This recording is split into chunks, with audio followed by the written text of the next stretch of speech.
ये चाहते जो भी सरकार आए मतलब मुसलमान भाई और हिंदू भाई को मिला के रखे। महंगाई इतनी ज़्यादा बढ़ा दी गई है और गरीब परेशान है। अब ये है कि गरीब को हटाओ। हिंदुस्तान की आज़ादी से पहले एक सपना देखा था महात्मा गांधी जी ने, और सपना देखा था हिंदुस्तान के सबसे गरीब आदमी के चेहरे पे मुस्कान का, और वो मुस्कान आज तक आ नहीं पाई। उन्होंने भी जो किया है, योगी जी ने भी अपने हिसाब से उन्होंने भी बेहतर किया है, गड़बड़ नहीं किया है।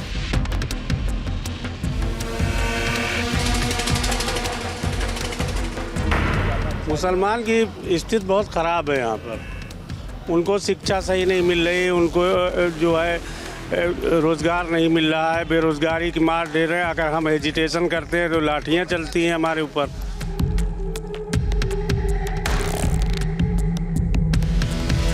बड़े मियां किधर चले की टीम पहुंच गई है रायबरेली जिले में पड़ने वाली सलोन विधानसभा सीट में। सियासी समीकरण के लिहाज से ये सीट बहुत महत्वपूर्ण है क्योंकि ये पड़ती रायबरेली जिले में है, लेकिन लोकसभा क्षेत्र इसका अमेठी लगता है। गांधी परिवार का गढ़ रही इस सीट पर पिछली बार बीजेपी ने जीत मारी थी। यहाँ पर दल बहादुर कोरी मैदान में उतरे और जीते, लेकिन कोरोना में उनकी मौत के बाद ये सीट खाली थी। आरक्षित सीट है, यहाँ पर सबसे ज्यादा वोटर एससी है, यानी कि बीएसपी को भी यहाँ पर नजरअंदाज नहीं किया जा सकता। कांग्रेस की ये सीट गढ़ रही है तो कांग्रेस की भी यहाँ पे महत्वपूर्ण भूमिका रही है, लेकिन समाजवादी पार्टी ने यहाँ से पद्मश्री जगदीश प्रसाद को उतारा है। बड़े हार्ट सर्जन है, जिसकी वजह से यहाँ पर मुकाबला बेहद दिलचस्प हो गया है। बीजेपी ने यहाँ से दल बहादुर कोरी के बेटे को मैदान में उतारा। अब देखना यह है कि यहाँ के लोग किन मुद्दों पर करेंगे वोट। चलिए चलते हैं उनके बीच और जानते हैं उनके मुद्दे। बड़े मियां की टीम अब ऐसी सीट पर जा पहुंची है जहां आजादी के बाद से ही गांधी परिवार का वर्चस्व रहा है। ये सीट सलोन है जो रायबरेली जिले में आती है। यहाँ के मुसलमान हमेशा से कांग्रेस के लिए वोट करते आए हैं, लेकिन इस बार समीकरण कुछ बदला है। उसी बारे में जानने के लिए हम सलोन के एक मुस्लिम बहुल इलाके में जा पहुंचे। तो रायबरेली की सलोन सीट पर जब हम बात करने के लिए यहाँ की सड़कों पर निकले तो हम पहुँचे हैं उस्मान खां मस्जिद पर, और यहाँ पर कुछ मुसलमान हैं जिनसे हम बात करेंगे। सबसे ज़्यादा एससी वोटर है यहाँ पर। 3.5 लाख वोटर्स की अगर मैं बात करूँ तो उसमें 1,40,000 के आसपास एससी वोटर है। उसके बाद 80,000 के लगभग मुसलमान वोटर है, जो दोनों अगर मिल जाएँ तो किसी को भी हरा सकते हैं या जिता सकते हैं। आइए कुछ लोग हैं, उनसे बात करेंगे और उनके मुद्दे क्या हैं, सलोन के किन मुद्दों पर वो वोट करने वाले हैं, ये उन्हीं से जानते हैं। नाम बताइए भाई अपना। जी मेरा नाम मोहम्मद शरीफ। शरीफ भाई, क्या है इस बार के मुद्दे, क्या है सलोन के मुसलमानों के तौर पर, और कैसे देखते हैं 5 साल के इस कामकाज को योगी सरकार की? नहीं, योगी सरकार जो काम करे वो तो अपना काम कर ही रही है। जैसे पब्लिक जो परेशान है यहाँ, ज़्यादातर तो किसान बहुत परेशान है कि हम लोगों के वहाँ कभी खेत पे रस्सी नहीं बंधी। आज पूरे घर पूरे खेत पे सबके रस्सी बंधी हुई है, और रात भर खेत रात भर हमको खेत ताकना पड़ता है और पूरा फसल ख़राब हो जा रही है। बस ये मुद्दा है कि ये सरकार बहुत अच्छी नहीं चल रही है जैसे चलनी चाहिए, बस ये मुद्दा है। उसको क्या चीज़ बेहतर लगी, क्या चीज़ खराब लगी? इसके बदले हमको ये चीज़ बेहतर लगी जैसे कि हर आदमी जहाँ देखे दंगा होता है, दंगा कराने के लिए उलझाते ये लोग बराबर उलझाते रहते हैं।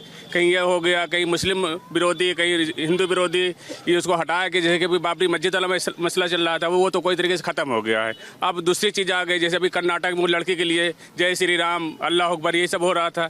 ये चाहते जो भी सरकार आए मतलब मुसलमान भाई और हिंदू भाई को मिला के रखे, एक दूसरे को कोई तकलीफ न होने पाए, बस हम ये चाहते हैं। बस आपको लगता है कि मुसलमान के ऊपर इस 5 साल में कोई विकास हुआ है मुसलमान का?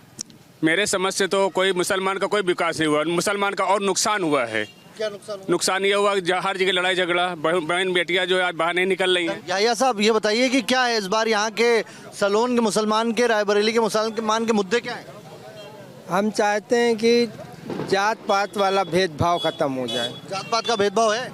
अभी जात पात हिंदू मुस्लिम का भेदभाव चल रहा, इसी पे वोट मांगा जा रहा है।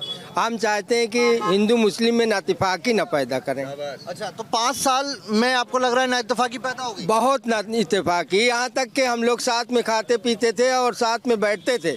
अब यहाँ तक के आपस में भेदभाव पैदा हो गया। ऐसा भेदभाव आप क्या करते हैं और कहाँ पे आपको भेदभाव? तुम मुसलमान हो, हम हिंदू हैं, भेदभाव पैदा कर रहे हैं। और महंगाई तो आसमान चलन छू रही है। महंगाई का सामना करना पड़ा है। महंगाई इतनी ज़्यादा बढ़ा दिया गया है कि जो चादर हमारे यहाँ आती थी बक्सा बनने वाली, वो 65-70 रुपए किलो थी, अब इस वक्त तो 140 रुपए किलो बिक रही है। गरीब जनता कहाँ से खरीदेगी? बक्सा कहाँ से आदमी खरीदेगा? कहाँ अपनी लड़की को देगा दहेज में? अलमारी जो है 5,000 की थी वो 8,000 की है। गरीब जनता कहाँ से देगी? गरीब जनता मर रही है। गरीब हटाओ वाला ये है ये सरकार। 5 साल में कोई काम नहीं हुआ। बिल्कुल नहीं काम हुआ, कुछ नहीं हुआ। महंगाई इतनी ज्यादा बढ़ा दी गई है और गरीब परेशान है। अब ये है कि गरीब को हटाओ, गरीब को हटाओ, ये सरकार में गरीब को हटाओ, बस सिर्फ मालदार को रखो। पूंजीवाद पार्टी भैया, ये मोदी जी बोले थे कि हम सबको रोजगार देंगे, उन्होंने रोजगार दिया है। क्या रोजगार दिया है? हर घर का एक आदमी खेत में 24 घंटा बैठे रहो, ठीक है, यही एक रोजगार है। कोई वैकेंसी नहीं, बाल झड़ गए हैं, 3 मार्कशीट रखे हो फिर भी कोई चांस नहीं। मतलब इनके मतलब कुछ नहीं, नथिंग, बिल्कुल खराब सरकार, एकदम गंदी सरकार, कुछ भी नहीं है। 5 किलो देते हैं, 1 यूनिट पे देते हैं ना, एक आदमी 5 किलो देते हैं, उससे इंसान क्या की बात कर रहे हैं? हाँ, गले की बात कर रहे हैं, बोल रहे हैं ना हम दे रहे हैं। आप बताइए 5 किलो में आप अपना परिवार पाल लेंगे, अपने बहन बेटियों की शादी करेंगे, क्या करेंगे आप हमको बताइए, क्या करेंगे? 400 रुपये में जो सिलेंडर स्मृति ईरानी है बीजेपी वाले में साथ सड़क पर बैठ कर धरना देते थे, आज 1,000 रुपये में सिलेंडर है, 1 रुपये सब्सिडी नहीं आती। कहाँ जा रहा है पैसा बताइए?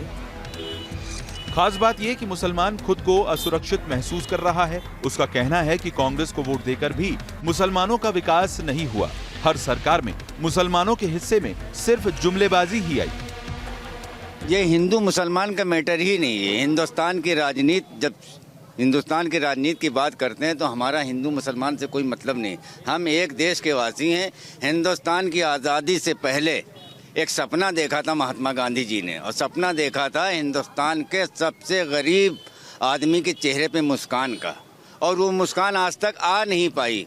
जो सबसे नीचे तबके का आदमी है उसके चेहरे पर आज तक मुस्कान आ नहीं पाई। उस मुस्कान को लाने के लिए काम करना होगा।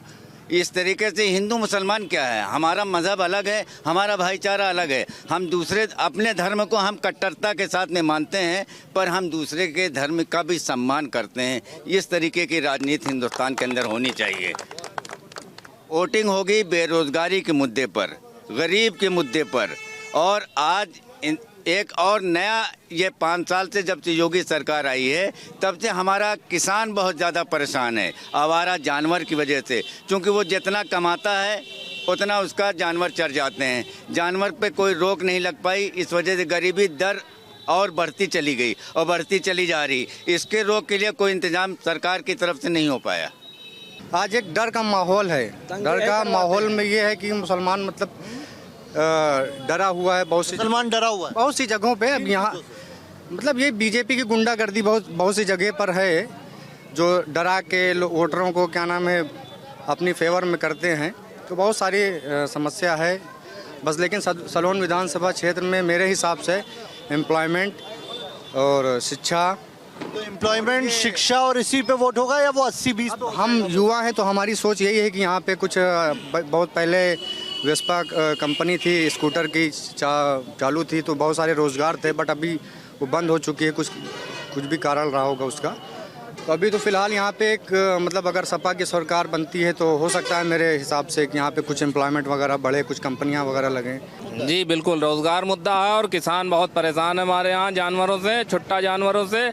और योगी सरकार और मोदी सरकार सिर्फ जुमलेबाजी करती और कुछ नहीं करती, सिर्फ झूठ और झूठ पे ये लोग, पूरी सरकार झूठ पे टिकी हुई है और कुछ नहीं इनका काम। कोई विकास नहीं दिखता? कोई विकास, हमको कोई विकास नहीं दिखता। बेरोजगारी बढ़ गई है, लोग परेशान हैं और बहुत ज़्यादा लोग परेशान हैं। गरीबी बढ़ती चली जा रही है, गरीब और गरीब होता चला जा रहा है। 2, 4, 10 ऐसे लोग हैं जिनको मोदी सरकार सर पे बिठाए, वही अमीर होते चले जा रहे हैं, बाकी सब लोग बेहाल हैं।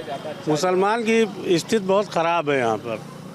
उनको शिक्षा सही नहीं मिल रही, उनको जो है रोज़गार नहीं मिल रहा है, बेरोज़गारी की मार दे रहे हैं। अगर हम एजिटेशन करते हैं तो लाठियाँ चलती हैं हमारे ऊपर। हमको कुछ बीजेपी सरकार ने यहाँ पे कोई काम नहीं किया। जितनी भी सड़कें हैं सब राहुल गांधी और सोनिया गांधी और राजीव गांधी की बनवाई हुई है। कांग्रेस भी यही करती रही, किसी ने मुसलमानों को कुछ किया नहीं है। लालीपप दिखलाया कांग्रेस ने भी। इतनी उम्र हो गई 70 साल की मेरी, यही देख रहा हूँ, सिर्फ लालीपप दिखलाया। क्या किया है? सपा ने एक काम किया खाली, और उसके बाद उन्होंने क्या काम किया? मुस्लिम में टीचर भर्ती की है, उसमें लाखों लोगों को रोज़गार मिला। रोज़गार से मतलब नहीं, खाली वोट से मतलब है। रोज़गार कहाँ से लाएंगे? सरकारी डिपार्टमेंट के अंदर जितने भी भर्तियाँ बंद हो गई हैं। रेलवे में करोड़ों जगह खाली नहीं ली जा रही, फर्टिलाइजर में जगह खाली नहीं ली जा रही। आपका क्या कहते हैं किला वगैरह सरकारी जो महकमा है आयुध सब में जगह खाली पड़ी हैं कई साल से। भाजपा को नहीं कह रहा हूँ मैं, और सरकारें थी वहाँ भी नहीं हुआ। तो छोटे से ये बताइए योगी सरकार को के कौन सा काम आपको बेहतर लगा और कौन सा काम बुरा लगा? योगी सरकार की हर बात अच्छी लगी, कोई गलत नहीं किया उसने। खराब ये लग रहा है कि जो मुसलमानों को हिंदुओं को लड़ा रही है, ये खराब लगा, बाकी और कुछ नहीं है। इस बार रायबरेली का मुसलमान भी बदलाव चाह रहा है। खासतौर से सलोन सीट पर ओवैसी को पसंद करने वाले भी मुसलमान हैं, जबकि दूसरी तरफ कुछ मुसलमान हिंदू मुस्लिम में दरार वाली सियासत को नापसंद कर रहे हैं। यानी मामला बड़ा पेचीदा हो चला है।